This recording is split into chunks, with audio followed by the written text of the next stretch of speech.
Hello everyone, good morning. Dot academy के इस online platform पर आपका बहुत बहुत स्वागत है।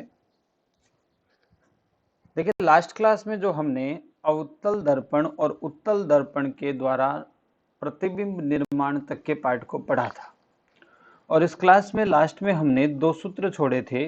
वहीं से आज की क्लास हम शुरू करते हैं। एक तो हमने दर्पण सूत्र छोड़ा था और एक हमने आवर्धन का सूत्र छोड़ा था। इससे रिलेटेड न्यूमेरिकल किस तरह से बनता है जनरल साइंस का, आज हम वहां से अपनी क्लास को शुरू करेंगे और उसके बाद में जो है वो आज की क्लास में हम प्रकाश के अपवर्तन को डिस्कस करेंगे। तो चलिए शुरू करते हैं हम आज की क्लास और एक न्यूमेरिकल से पिछले वाले क्लास को हम कंप्लीट करते हैं। यानी ये पिछले वाले क्लास के जस्ट आगे का पार्ट पहले अपन कंप्लीट करेंगे और उसके बाद में नया टॉपिक पढ़ेंगे, प्रकाश का अपवर्तन। तो चलिए शुरू करते हैं। तो इसके लिए हम एक क्वेश्चन ले लेते हैं। मैं उस क्वेश्चन को थोड़ा सा जो है उसमें डिस्कस होने वाली सारी चीजें ले रहा हूं, आपको उनमें से कोई एक चीज पूछी जा सकती है। तो क्वेश्चन लेते हैं कि हमारे पास कोई एक अवतल दर्पण है।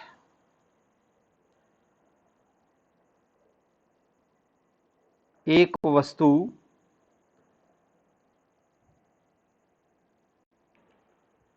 अवतल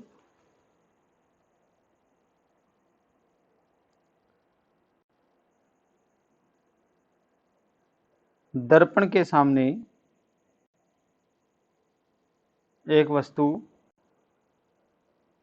अवतल दर्पण के सामने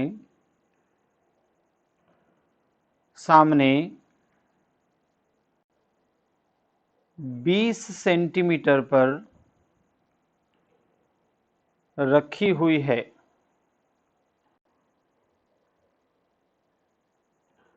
यदि दर्पण की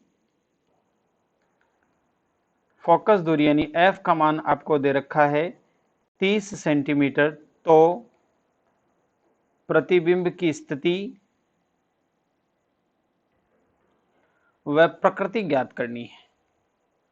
प्रकृति क्या होगी, ये हमारा क्वेश्चन है। देखो, अब इसमें ध्यान से समझना, जो मेन कॉन्सेप्ट है वो ये है कि इन दूरियों को जब आप सूत्र में लिखेंगे तो आपको प्लस मिलेगा या माइनस मिलेगा, प्लस की वैल्यू काम में लेनी है या माइनस की वैल्यू काम में लेनी है, ये बात डिसाइड करना हमने पिछले क्लास में जो चिन्ह परिपाटी वाला टॉपिक पढ़ा था वहां से इस बात को हम डिसाइड करेंगे और बाद में इस क्वेश्चन को सोल्व करेंगे। तो देखिए, कुछ ऐसा है कि यहाँ पे हमें एक दर्पण दे रखा है, अवतल दर्पण है और इसका ये वाला पार्ट जो है वो पॉलिश किया हुआ है। अब ये इसका फोकस बिंदु है, सॉरी ये इसका ध्रुव है और ये इसका वक्रता केंद्र है और ये इसका फोकस बिंदु है।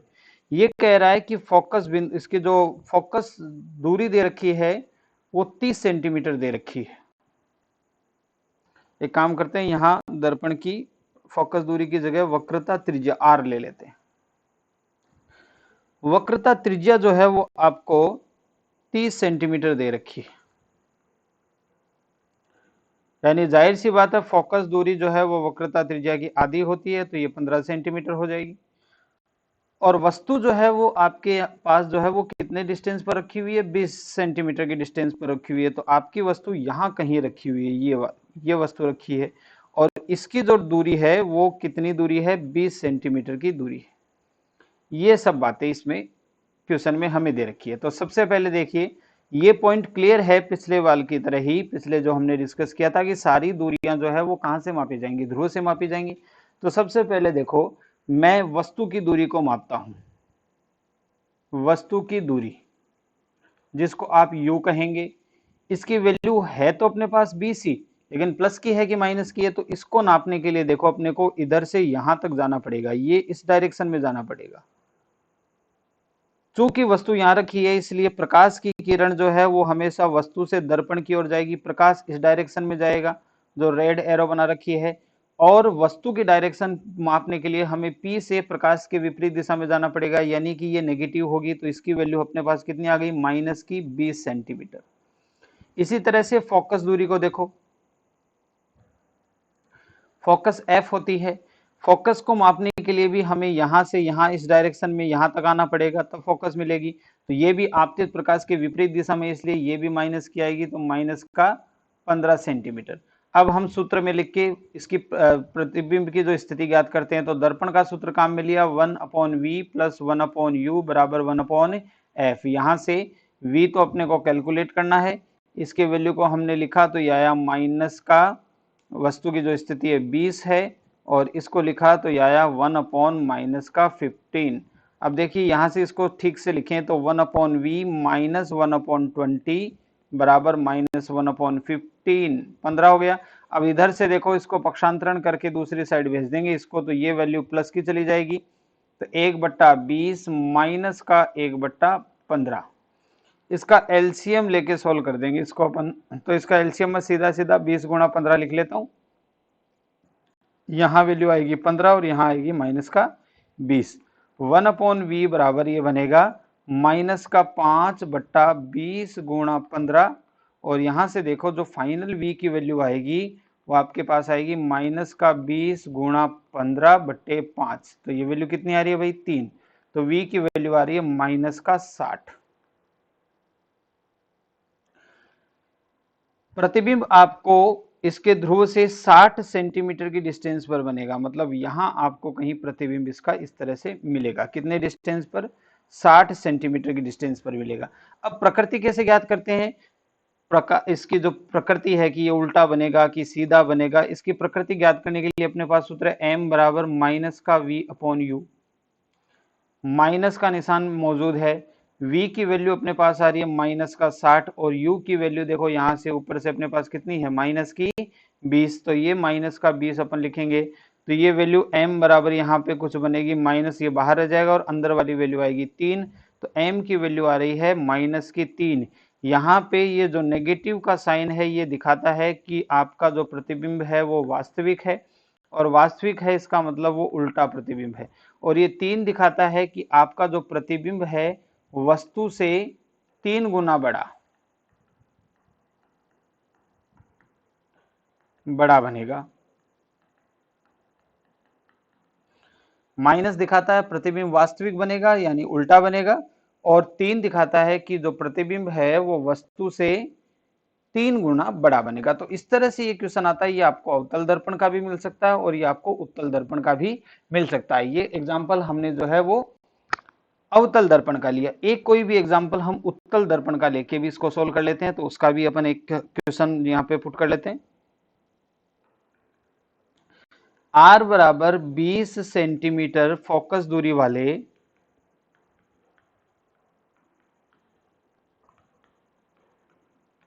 किसी उत्तल दर्पण से 10 सेंटीमीटर की दूरी पर वस्तु स्थित हो तो प्रतिबिंब की स्थिति व प्रकृति क्या होगी? आपको एग्जाम में इनमें से स्थिति या प्रकृति में से कोई एक चीज पूछी जा सकती है, दोनों नहीं पूछते।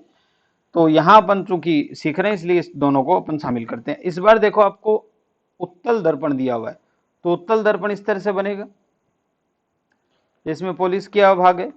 ये वाला बिंदु इसका ध्रुव है, यहाँ पे इसका कहीं C मिलेगा और यहाँ पे इसका कहीं F मिलेगा। क्लियर है यहां तक की बात?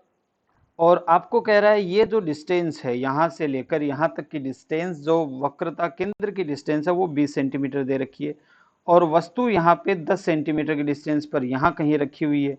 कितनी डिस्टेंस पर रखी हुई है? 10 सेंटीमीटर की डिस्टेंस पर रखी हुई है। ये बात समझ में आ रही है कि इस साइड वस्तु नहीं रखी जा सकती। क्यों नहीं रखी जा सकती? क्योंकि इधर पॉलिश की हुई है। दर्पण परावर्तक सतह के सामने रखी जाती है। दर्पण की दो सतह, सॉरी, वस्तु जो है वो दर्पण की परावर्तक सतह के सामने यानी उस सतह के सामने रखी जाती है जिस सतह पर पॉलिश नहीं की हुई होती है। अब देखो प्रकाश की किरण जो है वो इस डायरेक्शन में जाएगी वस्तु से दर्पण की ओर, तो इस दूरी को मापने के लिए यानी वस्तु की दूरी को मापने के लिए हमें इधर जाना पड़ेगा, और इसकी फोकस दूरी को मापने के लिए हमें इधर जाना पड़ेगा। मतलब फोकस दूरी तो अपनी पॉजिटिव होगी और वस्तु की दूरी जो है वो अपनी क्या होगी? नेगेटिव होगी। तो इस आधार पर हम लिख लेते हैं कि इसकी जो वस्तु की दूरी है वो तो आ रही है माइनस का 10, और इसकी जो फोकस दूरी आ रही है वो आ रही है प्लस की 10। क्लियर है ये बात? अब देखो ये अपने पास हो गया। अब ये दोनों वैल्यू अपन दर्पण सूत्र लगा देते हैं, 1/v प्लस 1/u बराबर 1/f। दर्पण सूत्र दोनों के लिए सेम रहता है, चाहे उत्तल दर्पण हो चाहे अवतल दर्पण हो। अब v तो आपको निकालना है तो v को छोड़ दो, प्लस 1 यहाँ पे माइनस का 10 हुआ, बराबर ये हो गया प्लस का 10। इस वैल्यू को अपन उधर भेज देते हैं तो ये बनेगी 1/v बराबर 1/10, और ये इधर माइनस की है तो इधर आके बन जाएगी प्लस की, और 1/v बराबर ये वैल्यू बन रही है कुछ इस तरह से 2/10, और ये v की वैल्यू जो आपको मिल रही है वो मिल रही है 5, प्लस की 5 मिल रही है, यानी कि प्लस की 5 कहाँ, इधर कहीं, यहाँ पर इस जगह कहीं आपको प्रतिबिंब इसका प्राप्त होगा। अब इसकी प्रकृति के लिए आपको m ज्ञात करना है, और m का सूत्र है माइनस का v/u, सॉरी 2 बार माइनस लगा दिया, माइनस का v/u। अब m बराबर माइनस का अपनी जगह है, v की वैल्यू आ रही है 5 और u की वैल्यू आ रही है माइनस का 10। यहाँ से देखो ये वैल्यू पहले तो माइनस माइनस कट के प्लस बन जाएगी, 5 में 10 का भाग लगेंगे तो ये 0.5 आएगा। 0.5 का मतलब है 1/2, प्लस का मतलब है कि आपका जो प्रतिबिंब है वो आभासी बनेगा, और आभासी बनेगा इसका मतलब है वो सीधा बनेगा, और 0.5 आ रहा है यानी 0.5 का मतलब 1/2, यानी प्रतिबिंब जो है वो वस्तु से आधा बनेगा, आधा बनेगा। यदि आपकी वस्तु की लंबाई 10 होगी तो प्रतिबिंब 5 सेंटीमीटर लंबा का ही बनेगा। तो ये हमारे पास दोनों एग्जाम्पल हमने उत्तल दर्पण और अवतल दर्पण की फोकस दूरी प्लस ली जाएगी कि माइनस ली जाएगी, वस्तु की दूरी प्लस ली जाएगी कि माइनस ली जाएगी, इस पार्ट को हमने समझा। और जो दर्पण सूत्र में किस तरह से रखते हैं और बाद में उसकी प्रकृति और वगैरह कैसे निकालते हैं, इन दोनों एग्जाम्पल्स में हमने समझा। अब अगला पॉइंट आज जो अपने को पढ़ना है, जो अपने को डिस्कस करना है, वो है प्रकाश का अपवर्तन। तो पॉइंट वाइज इसको सब पढ़ते हैं और शुरू करते हैं इस टॉपिक को। प्रकाश का अपवर्तन। प्रकाश का अपवर्तन, रिफ्रैक्शन ऑफ लाइट कहते हैं। परावर्तन को कहते हैं रिफ्लेक्शन और अपवर्तन को कहते हैं रिफ्रैक्शन ऑफ लाइट। देखिए इसकी परिभाषा है कि जब प्रकाश एक माध्यम से दूसरे माध्यम में जाता है तो जहां दोनों माध्यम एक दूसरे को पृथक कर रहे हैं वहां अपने मूल मार्ग से विचलित हो जाता है। इस घटना को प्रकाश का अपवर्तन कहते हैं। तो इसकी डेफिनेशन क्या बनी, जब प्रकाश एक माध्यम से दूसरे माध्यम में जाता है, दूसरे माध्यम में गमन करता है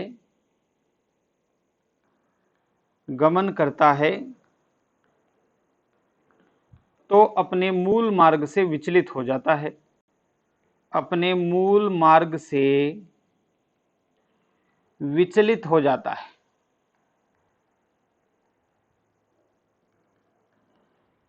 इस प्रकाशीय घटना को हम क्या कहते हैं, प्रकाश का अपवर्तन कहते हैं। इस बात को डायग्राम में बना के समझते हैं। तो ये मान लीजिए कि हमारे पास कोई सतह है और ये इस सतह का अभिलंब है। इस बार ये सतह जो है वो परावर्तक नहीं है, अपवर्तक है, मतलब प्रकाश इससे एक साइड से दूसरी साइड जा सकता है। अब मान लीजिए इधर जो है वो माध्यम फर्स्ट है और इधर कोई दूसरा माध्यम है, सेकेंड माध्यम है, माध्यम सेकेंड। मान लीजिए एक साइड पानी और एक साइड हवा है। अब आपके पास प्रकाश की किरण आई, तो ये प्रकाश की किरण आई इस तरह से, और ये जो लंबवत है ये आपका अभिलंब है, इसमें कोई विशेष बात ही नहीं है, ये अपने को पहले से पता है। ये आपकी जो आ रही है ये आपतित किरण है, क्लियर है। और यहां से देखो इसका जो मूल मार्ग है कायदे से ये है, लेकिन ये एक मार्ग से दूसरे एक माध्यम से दूसरे माध्यम में जाती है तो ये अपने मूल मार्ग से विचलित होकर किसी और माध्यम से ट्रेवल करती है। तो ये जानी चाहिए थी इधर लेकिन गई है इधर। तो ये आपकी अपवर्तन के बाद जो किरण प्राप्त हो रही है वो है, तो ये हो गई अपवर्तित किरण। कौन सी किरण हो गई, ये अपवर्तित प्रकाश की किरण हो गई। आपतित किरण द्वारा अभिलंब के साथ जो कोण बनाया जाता है वो आपतन कोण कहलाता है, और अपवर्तित किरण द्वारा अभिलंब के साथ जो कोण बनाया जाता है वो अपवर्तन कोण यानी आर कहलाता है। तो ये हुई कहानी प्रकाश के अपवर्तन की। जब प्रकाश एक माध्यम से दूसरे माध्यम में जाता है तो अपने मूल मार्ग से विचलित हो जाता है, इस घटना को प्रकाश का अपवर्तन कहते हैं। और ये जो डायग्राम हमने बना रखा है ये प्रकाश के अपवर्तन का डायग्राम है। अब अपन बात करते हैं कि ऐसा क्यों हो रहा है प्रकाश के अपवर्तन से। पॉइंट टू पॉइंट जो है वो इसके इंपॉर्टेंट पॉइंट की बात करते हैं। तो अगला जो है वो पॉइंट टू रिमेंबर,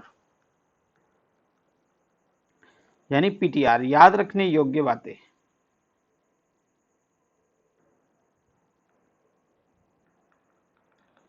पहला पॉइंट तो इसमें यह बनता है कि भाई प्रकाश के परावर्तन की घटना होती ही क्यों है। क्या ऐसा कारण है कि प्रकाश के अपवर्तन की घटना होती है। सॉरी, मैं परावर्तन बोल गया था।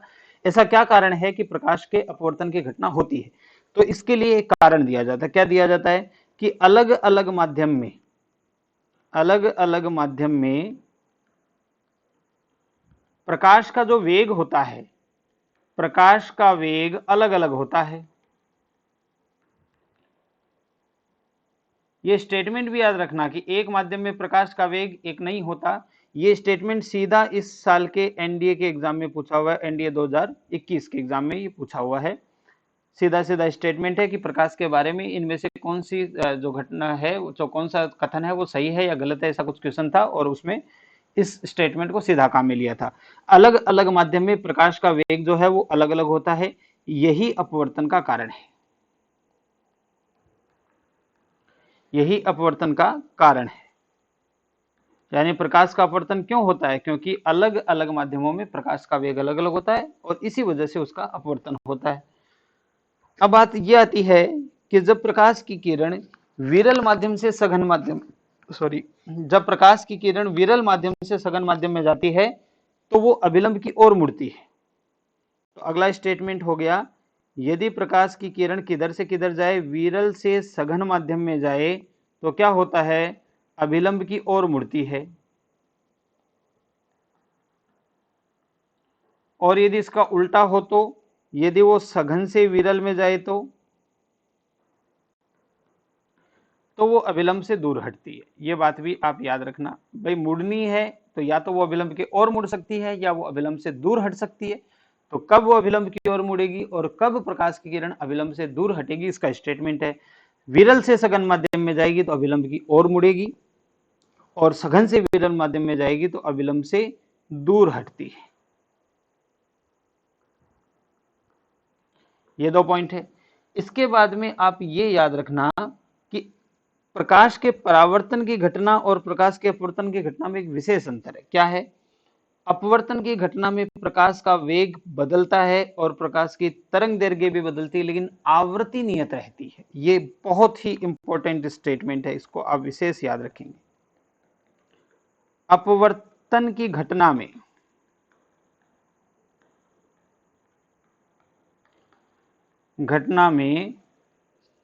प्रकाश का वेग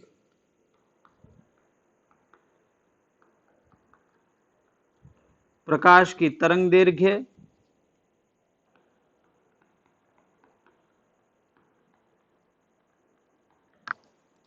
परिवर्तित होती है, परंतु आवृत्ति परिवर्तित नहीं होती, आवृत्ति चेंज नहीं होती।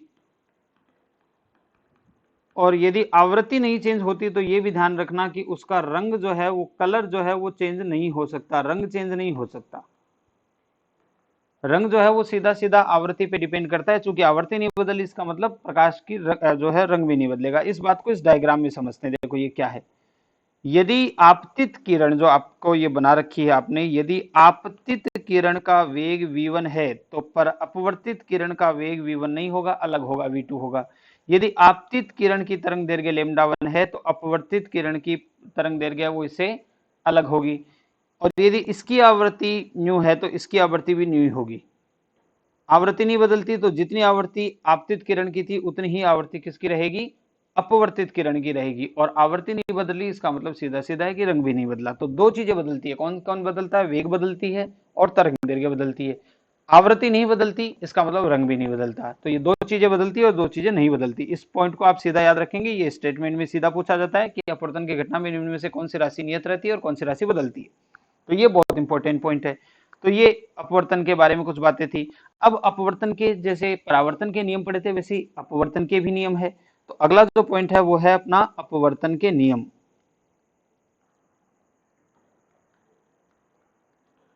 अपवर्तन के नियम। अब अपवर्तन के नियम ये है, देखो ध्यान से, पहला नियम तो वही है जो वहां था। क्या है कि आपकी आपतित जो किरण है, आपतित किरण, अपवर्तित किरण, किरण और अभिलंब,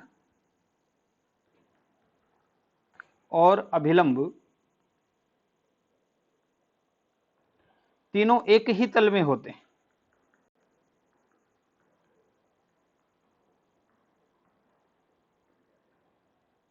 ये नियम जो है वो परावर्तन में भी था और ये नियम अपवर्तन में भी है।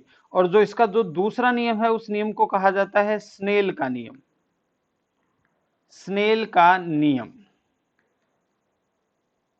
या स्नेल का जो सूत्र है वो ये कहता है कि आपतन कोण की ज्या यानी साइन आई का मान और अपवर्तन कोण की ज्या यानी साइन आर का मान हमेशा नियतांक होता है। अब आपको किताबों में यहां पे इस नियतांक की जगह सीधा म्यू लिख के मिलेगा, लेकिन हम उसको आगे डिस्कस करेंगे कि इसका क्या मतलब होता है। तो आपतन कोण की ज्या यानी साइन, ज्या का मतलब होता है साइन, आपतन कोण का मतलब होता है आई, आपतन कोण की ज्या का मतलब साइन आई, अपवर्तन कोण का मतलब आर और अपवर्तन कोण की ज्या का मतलब साइन आर। वो ये कहता है कि आपतन कोण की ज्या यानी साइन आई और अपवर्तन कोण की ज्या यानी साइन आर का जो अनुपात है वो हमेशा एक नियत राशि होती है, नियतांक के बराबर होता है। इस बात को आप विशेष इस तरह से याद रखेंगे। मैं यहाँ पे इसके 3 सूत्र इलेबोरेट करूंगा। एक तो ये, भाई ये तो सीधा सीधा स्टेटमेंट कहता है कि स्नेल के नियम का स्टेटमेंट क्या है, ये रहा जो आपके पास लिखा हुआ है, आपतन कोण की ज्या और अपवर्तन कोण की ज्या का अनुपात हमेशा एक नियत राशि होता है। अब वो नियत राशि क्या होती है तो उसका मान निकालते हैं कि वो क्या होती है नियत राशि। तो sine i upon sine r का जो मान है वो होता है μ2 बट्टा μ1। अब यहाँ पे इस μ2 की जानकारी दे दूं मैं कि ये क्या चीज है। μ2 जो है वो माध्यम सेकेंड का निरपेक्ष अपवर्तनांक है। क्या है? माध्यम सेकेंड का निरपेक्ष अपवर्तनांक। और μ1 जो है वो क्या है? माध्यम फर्स्ट का निरपेक्ष अपवर्तनांक। अब ये निरपेक्ष अपवर्तनांक और सापेक्ष अपवर्तनांक क्या होता है इसकी चर्चा अभी हम अपने टॉपिक में करेंगे, अपवर्तनांक को पढ़ेंगे। आप यहाँ पे इतना याद रखेंगे कि μ2 का मतलब है माध्यम 2 का निरपेक्ष अपवर्तनांक और μ1 का मतलब है माध्यम 1 का निरपेक्ष अपवर्तनांक। लेकिन आप इसको हमेशा इस तरह से याद रखेंगे। किस तरह से याद रखेंगे?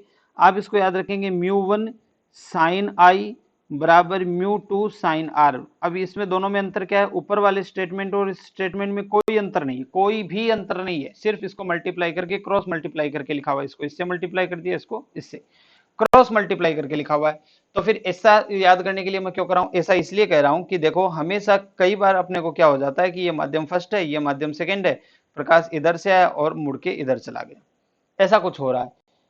हम sine i upon sine r को तो याद रख लेते हैं, लेकिन सामने μ1 बट्टा μ2 है कि μ2 बट्टा μ1 है, ये हम कंफ्यूज हो जाते हैं। तो इसमें कंफ्यूज होने की कोई जरूरत नहीं। इसमें देखो पहले माध्यम का अपवर्तनांक और पहले माध्यम के कोण की ज्या, दूसरे माध्यम का अपवर्तनांक और दूसरे माध्यम में जो कोण बन रहा है उसकी ज्या, पहले वाले के दोनों मल्टीप्लाई और दूसरे वाले के दोनों मल्टीप्लाई एक दूसरे के बराबर होते हैं। तो ये याद रखने में आसानी होती है। पहले वाले माध्यम का अपवर्तनांक यानी μ1 और उसी माध्यम में बनने वाले कोण की ज्या यानी साइन आर बराबर दूसरे माध्यम का अपवर्तनांक यानी μ2 और उसी माध्यम में बनने वाले कोण की ज्या यानी साइन आर। ये इस तरह से याद करना आसान है और वैसे आप सीधा याद रखो, कोई दिक्कत नहीं। Sine i upon sine r बराबर μ2 अपॉन μ1। ये क्या होते हैं इसकी चर्चा अपन आगे करेंगे। लेकिन एक इस नियम का एक विस्तृत रूप है। विस्तृत रूप ये है कि साइन आई बट्टा साइन आर बराबर, एक तो आप याद रखेंगे μ2 बट्टा μ1, एक आप याद रखेंगे v1 बट्टा v2 और एक आप याद रखेंगे λ1 बट्टा λ2। जाहिर सी बात है, हम ऊपर ही बात कर चुके हैं कि दोनों माध्यम अलग अलग है यानी दोनों का अपवर्तनांक अलग अलग है तो उसके रूप में लिखा हुआ है। दोनों माध्यमों में वेग अलग अलग है तो उसके अनुपात के रूप में लिखा हुआ है। दोनों माध्यमों में प्रकाश की तरंग दैर्घ्य है तो उसके रूप में लिखा हुआ है। तो जो बदल सकता है उन तीनों के रूप में लिखा हुआ है। तो ये जो स्टेटमेंट मैंने बड़ा सा लिखा है, ये स्टेटमेंट विस्तृत रूप है स्नेल के नियम का। Sine i upon sine r बराबर mu two upon mu one बराबर वी वन बटा वी टू बराबर लेमडा वन बटा लेमडा टू। ये पूरा विस्तृत रूप है जहां v one v two lambda one lambda two इसकी चर्चा हम कर चुके हैं कि ये क्या है, और mu two upon mu one की चर्चा अभी हम करेंगे कि इसको कैसे निकाला जाता है। तो यहाँ आपको समझ में आई स्नेल का नियम का स्टेटमेंट क्या है। आपतन कोण की ज्या और अपवर्तन कोण की ज्या का मान हमेशा एक नियतांक होता है, और वो नियतांक या तो म्यू टू बटा म्यू वन होता है, या आपको कई बार वी वन बटा वी टू निकलवा सकता है, या लेमडा बटा लेमडा टू होता है। तीनों में से कोई सा भी आप काम में ले सकते हैं। अब हम पढ़ते हैं अगला पॉइंट, अपवर्तनांक क्या चीज है। तो अगला जो पॉइंट हुआ वो अपना नेक्स्ट हेडिंग हुई अपवर्तनांक।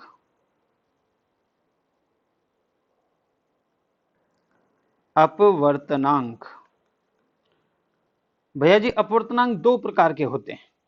पहला होता है निरपेक्ष अपवर्तनांक और दूसरा होता है सापेक्ष अपवर्तनांक। पहला होता है निरपेक्ष अपवर्तनांक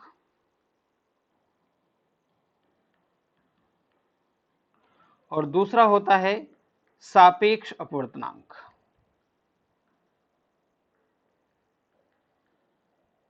देखो, निरपेक्ष अपवर्तनांक क्या चीज है, पहले इसकी डेफिनेशन की बात करते हैं कि निरपेक्ष अपवर्तनांक क्या है। यहां से शुरू करते हैं, इसकी डेफिनेशन की बात करते हैं।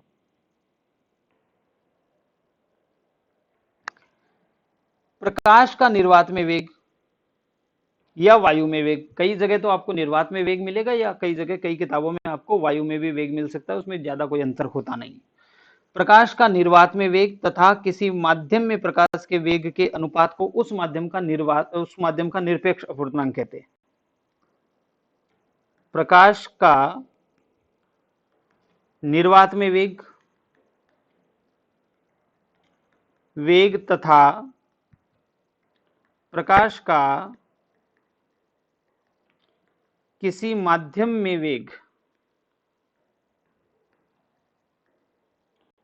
वेग के अनुपात को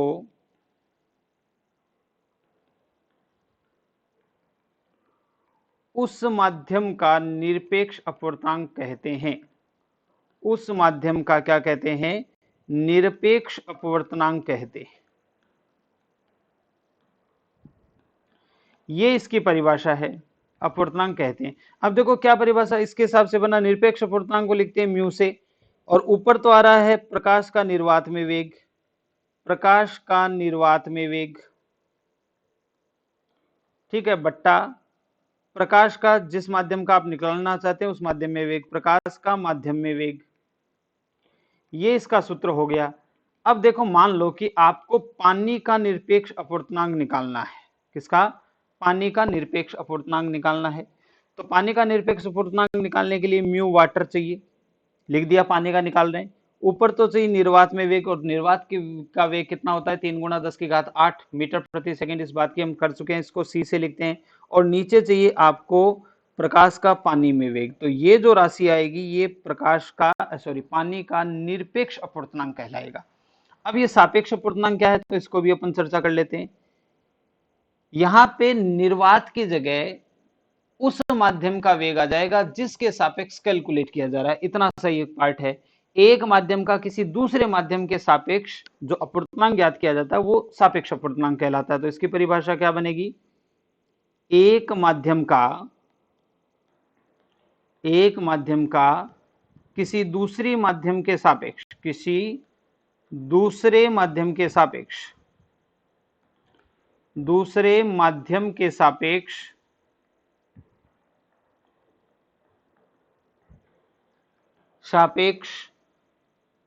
ज्ञात किया गया अपवर्तनांक।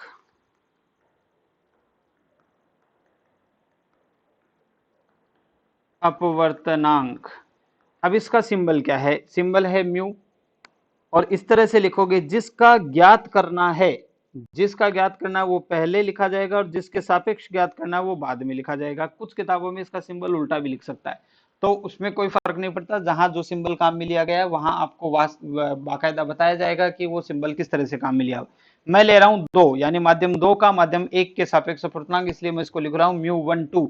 और इसके परिभाषा, जिसके सापेक्ष ज्ञात किया जाए उस माध्यम में जो प्रकाश का वेग है वो ऊपर आएगा, और जिसका ज्ञात किया जा रहा है उस माध्यम में प्रकाश का वेग जो है वो नीचे आएगा। यानी यहाँ के हमारे हिसाब से प्रकाश का माध्यम फर्स्ट में वेग बट्टा किसका ज्ञात कर रहे हैं, दूसरे का, तो प्रकाश का माध्यम सेकंड में वेग, ये हमारा सापेक्ष अपवर्तनांक हो गया। भाई पहले जो ज्ञात किया जा रहा था वो किसके सापेक्ष ज्ञात किया जा रहा था, देखो निर्वात के सापेक्ष। तो निर्वात के सापेक्ष जो किसी माध्यम का अपवर्तनांक ज्ञात किया जाएगा वो क्या कहलाएगा, निरपेक्ष अपवर्तनांक कहलाएगा। इसके अलावा किसी की भी सापेक्ष यदि ज्ञात किया जाएगा तो वो कहलाएगा सापेक्ष अपवर्तनांक कहलाएगा। क्लियर है इतनी बात। तो ये चलिए,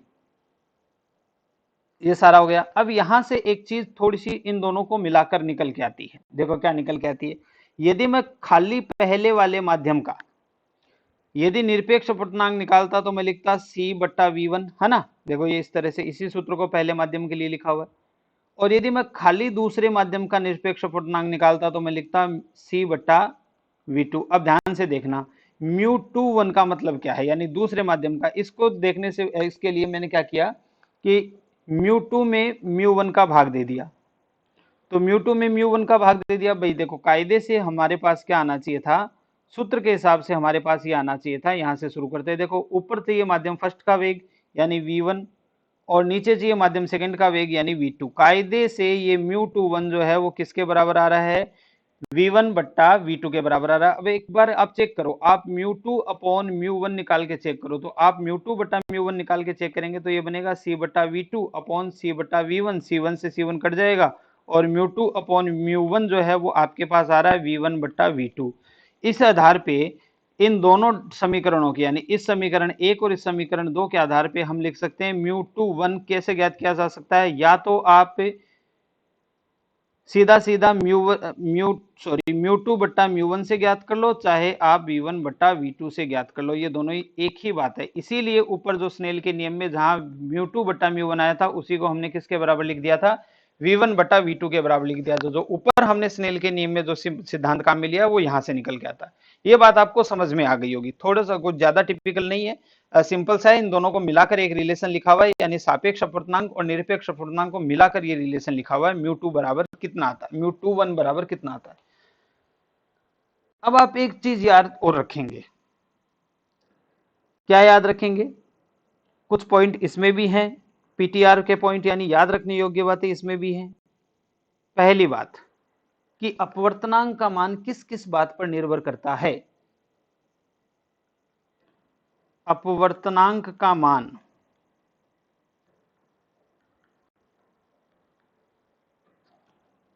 एक तो माध्यम की प्रकृति पर निर्भर करता है कि माध्यम पानी है कि हवा है कि तेल है कि ग्लिसरीन है कि शहद है, कौन सी प्रकृति का है उस पर डिपेंड करता है। अपवर्तनांक का मान माध्यम की प्रकृति पर डिपेंड करता है। और किस पर डिपेंड करता है, और डिपेंड करता है माध्यम के घनत्व। और यहां घनत्व का मतलब प्रकाशिक घनत्व से है, और जो साधारण घनत्व द्रव्यमान बटा आयतन लिखते हैं वो नहीं है, प्रकाशिक घनत्व से इसका मतलब है। माध्यम की प्रकृति, प्रकाशिक घनत्व तथा प्रकाश के रंग पर निर्भर करता है। चूंकि प्रकाश का रंग उसकी आवृत्ति से निकलता है तो वो आवृत्ति पर भी डिपेंड करता है। और हम ये देख चुके हैं पहली क्लास में कि आवृत्ति और तरंग दैर्घ्य भी एक दूसरे से संबंधित होती है, तो हम लिखेंगे कि ये तरंग दैर्घ्य पर भी डिपेंड करता है। तो आपसे सीधा कहे कि निम्न में से किस राशि पर अपवर्तनांक का मान डिपेंड करता है या नहीं करता, तो प्रकृति पर करता है, प्रकाशिक घनत्व पर करता है, रंग पर भी करेगा, आवृत्ति पर भी करेगा और तरंग दैर्घ्य पर भी करेगा। इतनी बात आपको समझ में आ गई होगी। और यहाँ पे मेन आप आवृत्ति रखेंगे, आवृत्ति को ही अपन ने तरंग दैर्घ्य में कन्वर्ट किया है। अब शुरुआत की पहली क्लास में मैंने आपको विबग्योर बताया था, वहां दोबारा लिखते हैं VIBGYOR, ये 7 रंगों का समूह है। इसमें सबसे ज्यादा लेमडा इसकी थी, ये लेमडा मैक्सिमम था, यानी तरंग दैर्घ्य इसकी सबसे ज्यादा थी और इसकी तरंग दैर्घ्य सबसे कम थी। अब ध्यान से देखना, जिसकी तरंग दैर्घ्य सबसे ज्यादा होती है उसका अपवर्तनांक मिनिमम होता है। यानी किसी माध्यम का अपवर्तनांक लाल रंग के प्रकाश के लिए तो मिनिमम होगा और बैंगनी रंग के प्रकाश के लिए मैक्सिमम होगा। ये दोनों एक दूसरे से उल्टे डिपेंड करते हैं। जिसकी लेमडा मैक्सिमम उसका अपवर्तनांक कम, यदि पानी में बात करें तो पानी में लाल रंग के प्रकाश का जो है अपूर्णांक पानी के लिए सर्वाधिक होगा, और बैंगनी रंग के प्रकाश सर्वाधिक जो है वो बैंगनी रंग के प्रकाश के लिए अपूर्णांक होगा, और सबसे कम अपूर्णांक किस रंग के प्रकाश के लिए होगा?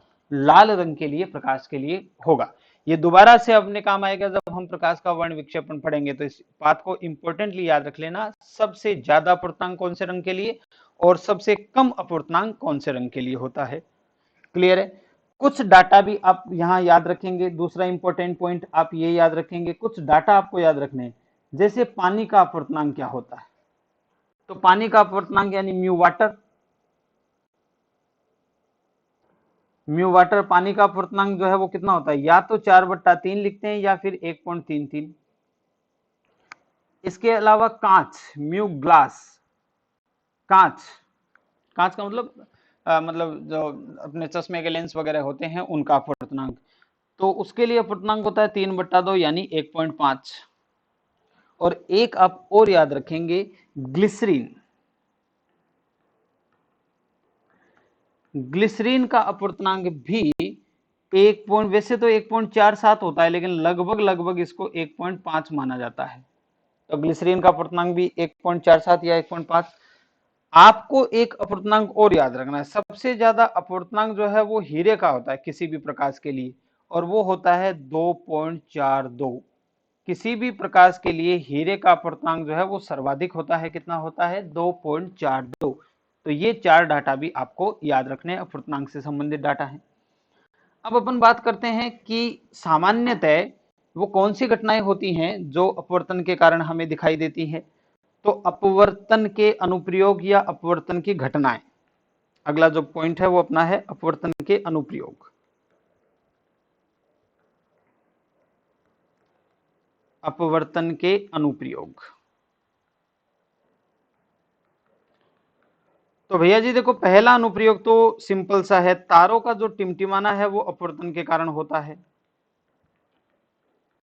तारे जो है वो टिमटिमाते हुए अपने को दिखाई देते हैं, ये अपवर्तन के कारण होता है। इसके अलावा दूसरा आप याद रखेंगे कि पानी में यदि कोई छड़ रखी हुई है तो वो मुड़ी हुई दिखाई देती है। पानी में रखी छड़, छड़ का मुड़ा हुआ दिखाई देना, मुड़ा हुआ दिखाई देना, ये जो है वो भी अपवर्तन के कारण होता है। इसके अलावा पानी से भरा हुआ जो पात्र है उसका जो तल है, जो पेंदा है, वो ऊपर उठा हुआ दिखाई देता है। पानी या किसी भी द्रव से भरे पात्र, पात्र का पेंदा यानी तल ऊपर उठा हुआ दिखाई देता है।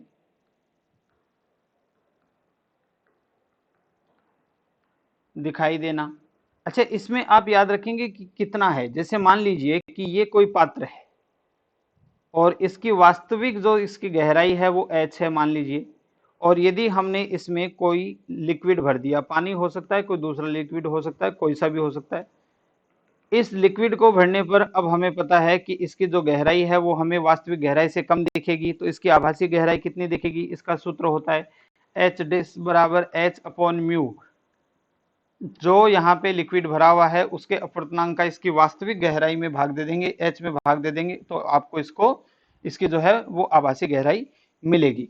इसके अलावा अपवर्तन का कौन सा जो उदाहरण है, सूर्योदय से कुछ पहले ही अपने को सूर्य दिखाई देने लग जाता है और सूर्यास्त के कुछ बाद तक दिखाई देता है, ये भी अपवर्तन का कारण होता है। यहाँ ये याद रखना कि दो ऐसे स्टेटमेंट आपको अपनी किताबों में मिलेंगे।